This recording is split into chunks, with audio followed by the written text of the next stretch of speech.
நன்றாக நடிக்க தெரிந்த தாவேக தலைவர் விஜய்க்கு ஏமாற்ற தெரியுமே தவிர அரசியல் தெரியாது என பாஜக மாநில முன்னாள் தலைவர் தமிழிசை சவுந்தரராஜன் விமர்சித்துள்ளார்.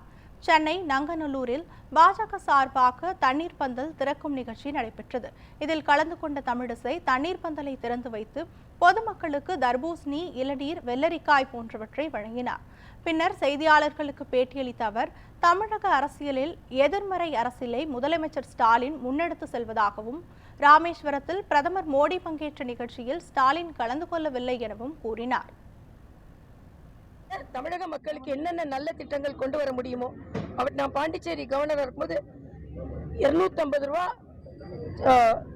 வறுமை கோட்டிற்கு கீழே உள்ளவங்களுக்கு, 300 ரூபா மற்றவர்களுக்கு கேஸ் மானியம் கொடுத்தோம். அது இன்று தான் சொன்னது எதையுமே நிறைவேற்றாம எதற்கெடுத்தாலும் மத்திய அரசை குறை கூறி கொண்டிருப்பதை நாங்கள் தடுக்கிறோம், அது கண்டிக்கிறோம். அதை மக்களும் இன்று புரிந்து கொண்டிருக்கிறார்கள்.